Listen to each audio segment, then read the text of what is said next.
LG가 픽한 엔젤 로보틱스 코스닥 상장 초일기. LG전자의 투자를 받은 웨어러블 로봇 기업 엔젤 로보틱스가 코스닥 기업 공개 상장 절차에 돌입합니다.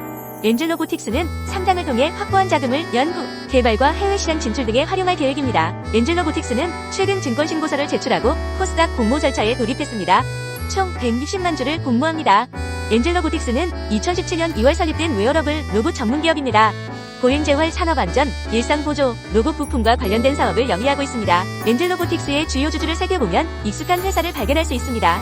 LG전자입니다. 지분 7.2%를 보유하며 주요 주주로 있습니다. 엔젤 로보틱스는 2017년 LG전자로부터 투자받은 바 있습니다. LG전자의 지분은 공모 후 1년간 보호 예수가 걸릴 예정입니다. 최대 주주는 공경철 대표로 지분 26.08%를 갖고 있습니다. 엔젤 로보틱스의 주력 제품은 메디 분야의 엔젤렉스 M20입니다. 이 제품은 보행 재활 로봇입니다. 다른 제품 대비 쉽고 빠른 탈착이 가능합니다. 또 대형과 소형으로 나뉘어 성인과 소아 환자 모두 편리하게 착용이 가능하고 환자의 동작, 데이터를 수집 및 분석해 정밀한 치료 처방과 진단이 가능하다는 장점이 있다고 회사 측은 강조합니다. 신촌 세브란스 병원, 분당 서울대병원, 삼성 창원병원 등의 상급 종합병원을 비롯해 70여 곳에 판매됐습니다. 지난해 3분기 누적 전체 매출액에서 50.1%를 차지했습니다. 이어 허리 부상이나 직업병을 예방하기 위한 웨어러블 슈트, 엔젤엑스의 매출 비중이 34.5%로 뒤를 따릅니다. 이 제품은 무동 역형 웨어러블 보조 슈트입니다. 가벼운 무게, 간편한 사용성과 착용성이 장점으로 꼽힙니다. CJ 대한통운과 함께 개발했습니다. LG전자의 요청으로 관련 제품을 만들었으며 올해 사업장 및 협력사 등으로 적용을 확대할 계획입니다.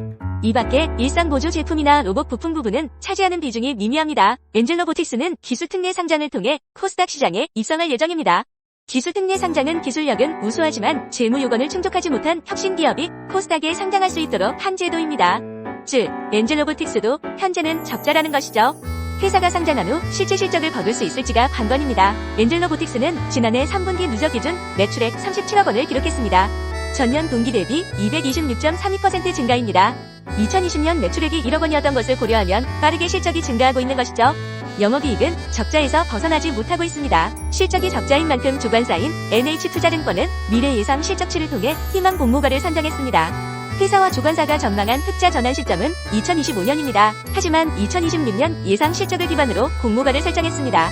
주관사는 엔젤 로보틱스가 2026년 매출액 361억 7,900만원, 영업이익 106억 4,300만원, 당기순이익 114억 5천만원을 기록할 것으로 예상했습니다. 증권신고서를 통해 2026년 추정 당기순이익을 적용한 이유는 웨어러블 로봇 시장이 확대되고 매출이 안정화되는 시기가 될 것으로 예상하기 때문이며 2025년은 이익을 창출하는 초기 단계로 한반기 등 비용 구조를 고려할 때 본격적인 이익 구간으로 보기는 어렵다고 설명했습니다. 주관사인 NH투자증권은 엔젤 로보틱스의 공모가를 정할 때 주가 수익 비율 방식을 활용했습니다. 라운테크, 32PHK 등 2개 회사를 비교 기업으로 선정했습니다. 이들은 엔젤 로보틱스와 비교하기가 애매한 기업들입니다. 웨어러블 로봇을 제조하지 않기 때문이죠. 여기에 대해 상장사로서 엔젤 로보틱스의 직접적인 비교 기업으로 선정할 수 있는 회사가 없다는 상황을 고려했다고 설명했습니다. 라운테크와 32PHK의 평균 PER은 37.37배입니다. 이를 바탕으로 한 엔젤 로보틱스의 주당 평가가액은 18,030원입니다. 여기에 할인율 16.8138%를 적용해 희망 공모가 1만 5천원을 내놨습니다. 다만 공모가에 대해서는 이견이 있을 수도 있습니다. 직접적인 비교는 불가능하지만 레인보우 로보틱스의 경우 31.7446%의 할인율을 적용했습니다. 또 2021년부터 기술 특례 상장을 통해 상장한 기업들의 평균 할인율은 26.2939%였습니다. NH투자증권 증권신고서를 통해 재무 성장성 및 수익성, 추정 실적의 할인 기간 등을 종합적으로 고려했다고 말했습니다. 엔젤 로보틱스는 코스닥 상장을 통해 176억 240억 원의 자금을 조달할 예정입니다. 공모가 하단 기준으로 33억 원은 다양한 웨어러블 로봇 신제품 출시를 위한 양산, 금융, 투자 등에 활용합니다. 나머지 140억 원 중 72억 원은 웨어러블 로봇 표준, 플랫폼 개발과 B2C 웨어러블 로봇 제품 개발 등 R&D에 사용합니다. 또 해외 시장 진출을 위해 68억 원을 소모할 예정입니다. 하나증권은 1일 포스코 퓨처엠의 목표 주가를 65만 원에서 46만 4천 원으로 낮췄다. 김현수 연구원은 현재 가치 할인율 상승 및 전방 시장 성장률 둔화 감안할 때 실적 및 밸류에이션 팩터 하향 조정이 불가피하다며 글로벌 전기차 관련 정책 불확실성 확대로 주가 상승 탄력 약할 것이라고 밝혔다. 당분간은 보수적 접근을 권고키도 했다. 2025년까지 대규모 투자 예상되는 상황 고려한 판단이다. 포스코 퓨처엠의 1분기 연결 실적은 매출 1.2조 원, 영업이익 149억 원으로 흑자 전환을 전망했다. 현대바이오의 코로나19 치료제 제프티 긴급 사용 승인 관련 논란이 지속되면서 최대 주주 CN팜이 제프티 사업 원 대가로 받은 계약금 30억 원에 관심이 집중된다. 계약에 따르면 CN팜은 긴급 사용 승인과 관계없이 계약금을 돌려줄 필요가 없는 것으로 분석된다. 이를 관련 업계에 따르면 현대바이오의 코로나19 치료제 제프티는 최근 논란을 빚고 있다.